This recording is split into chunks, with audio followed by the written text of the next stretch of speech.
தொகாநிலை தொடர். தொகாநிலை தொடர்னா என்னென்னா, 2 சொற்களுக்கு இடையே எந்த ஒரு உருபோ எச்ச சொல்லோ மறையாமல் பொருள் தர்றது தான் வந்துட்டு தொகாநிலை தொடர். தொகாநிலை தொடர் வந்துட்டு 9 வகைப்படும்.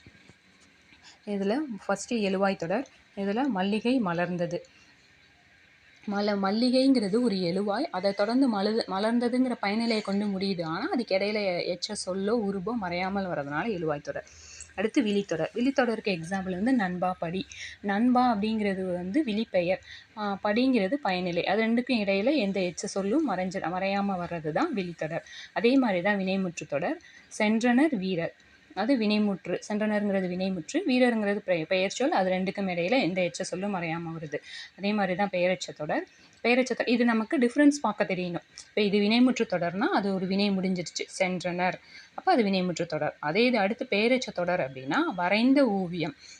வரைந்த நீங்கள் அந்த இது எச்ச சொல், இந்த வரைந்தங்கிறது தான் எச்ச சொல். அதை பிரித்தா அது எப்படி பிரியும்னா இத்து ப்ளஸ் ஆ அப்படின்னு பிரியும். இத்து ப்ளஸ் ஆண் பிரியும். இப்போ ஆண் பிரிஞ்சுதுன்னா அது வந்து பெயரெச்சம்.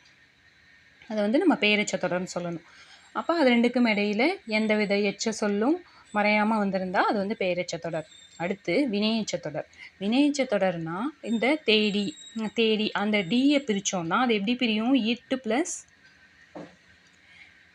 ப்ளஸ் ஈன்னு பிரியும். இட்டு ப்ளஸ் ஈன்னு பிரியுமா? ஸோ இந்த பிரிக்கிறப்ப ஈன்னு வரணும். அப்படி இல்லைன்னா ஊன்னு பிரிஞ்சிச்சுன்னா அது வந்து வினையெச்சம். அதை வந்து வினையெச்ச தொடர்னு சொல்லணும். இப்போ அந்த தேடி, பார்த்தான், அது ரெண்டுக்கும் இடையில எந்த உருபுமே மறைஞ்சு வரல. ஸோ அது வந்து வினையெச்ச தொடர். அடுத்து வேற்றுமை தொடர். வேற்றுமை தொடர்னா கவிதையை எழுதினார். இப்போ கவிதையை இந்த ஐங்கிற ஓம உருபு, ஐங்கிற ஓம உருபு வந்துட்டு வெளிப்படையாக வந்திருக்கனால அது வந்து வேற்றுமை தொடர். இதில் என்னென்ன இது வரும்னா ஐ, ஆல், கு, இன், அது, கண், இந்த மாதிரியான ஓம உருபுகள் எல்லாம் வெளிப்படையாக வந்துச்சுன்னா அது வந்து வேற்றுமை தொடர். அடுத்து இடைச்சொல் தொடர். இடைச்சொல் தொடர்னா மற்றும், எக்ஸாம்பிள் வந்து மற்றும் பிற. இதில் மற்றும்னு இருக்குல்ல, இந்த மற்றும் தான் இங்கே வந்துட்டு இடைச்சொல் தொடர். அது வந்து வெளிப்படையாக, இடைச்சொல் தொடர் வெளிப்படையாக வரனால இது வந்து இடைச்சொல் தொடர். அடுத்து உரிச்சொல் தொடர். உரிச்சொல் தொடருக்கு எக்ஸாம்பிள் சாலமும் நன்று.